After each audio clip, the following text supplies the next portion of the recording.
அமைச்சர் துரைமுருகன் நேத்து டாஸ்மாக் சரக்குல போதுமான கிக் இல்லாம இருக்கு, உழைக்கும் மக்கள் அதனாலதான் இந்த சரக்கு சாஃப்ட் ட்ரிங்க் மாதிரி நினைச்சு கள்ளசாராயத்தை குடிச்சிடுறாங்க அப்படின்னு சொல்றாரு. அதை எப்படி பாக்குறீங்க? இது எல்லாமே திமுக காரங்க ஏதோ மக்களை கேலி கூத்து செய்யறதா தான் நான் பார்க்கிறேன். மக்களை நல்வழிப்படுத்த வேண்டும், மக்களுக்கு நல்ல திட்டங்களை கொடுக்க வேண்டும், மக்களை உயர்த்த வேண்டும், நல்ல கல்வி கொடுக்க வேண்டும், நல்ல மருத்துவம் கொடுக்க வேண்டும், நல்ல இன்ஃப்ராஸ்ட்ரக்சர் கொடுக்க வேண்டும், புதிய சமுதாயத்தை உருவாக்க வேண்டும், அந்த புதிய சமுதாயத்திற்கு தேவையான அடிப்படை வசதிகளை செய்து கொடுக்க வேண்டும். தலித் மக்களுக்கு இன்றைக்கு கூட பல பகுதிகளில் சுடுகாடு இல்லை.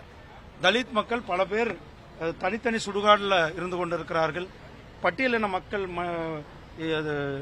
இளைஞர்கள் படிக்கின்ற ஹாஸ்டல்லாம் இன்றைக்கும் ஒரு மேம்படுத்தப்படாத ஹாஸ்டல்களாக இருக்கிறது. இதையெல்லாம் அவர்கள் முறைப்படுத்த வேண்டும், கவனம் வளர்ச்சியில செலுத்த வேண்டும் ஒழிய கவனம் மதுல இருக்கக்கூடாது என்பதுதான் என்னுடைய. மணல் கொள்ளை சம்பந்தமா தமிழக டிஜிபிக்கு மோசடி பண்ணிருக்கிறதா கடிதம் எழுதியிருக்கிறாங்க. துறை சார்ந்த அமைச்சர்கள் மேல நடவடிக்கை எடுக்கணும்னு சொல்லி. என்னதுப்பா? அமலாக்கத்துறை 4000 கோடிக்கு மேல மணல் கொள்ளை ஈடுபட்டதா அமலாக்கத்துறை தொடர்ந்து பல கேஸ்களில் நடவடிக்கை எடுத்துக்கொண்டிருக்கிறார்கள்.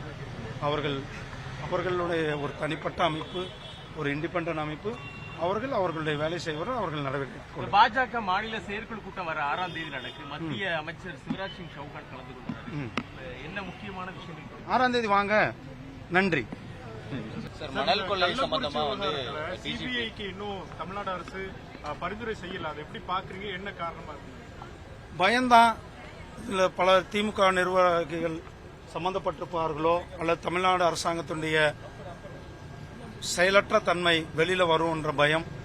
நாங்கள் தொடர்ந்து எங்கள் தேசிய தலைவர் மேற்கொண்டு அனைவரும் சிபிஐக்கு இந்த விசாரணையை கொடுக்க வேண்டும். இது கிட்டத்தட்ட 63க்கும் மேற்பட்ட அப்பாவி மக்கள் உயிரிழந்திருக்கிறார்கள். கிட்டத்தட்ட 30க்கும் மேற்பட்ட பட்டியலின மக்கள் உயிரிழந்திருக்கிறார்கள். பட்டியலின கமிஷன் கூட இங்கு விசாரணைத்து விட்டு அங்கு சென்றிருக்கிறார்கள்.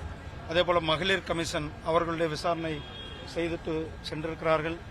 சிஎம் பேசும்போது எதை மறைக்கிறோம் அப்படிங்கிறதுக்காக சிபிஐ விசாரணை சொல்லி பேசுறாங்க. மக்கள் இறந்திருக்கிறார்கள்.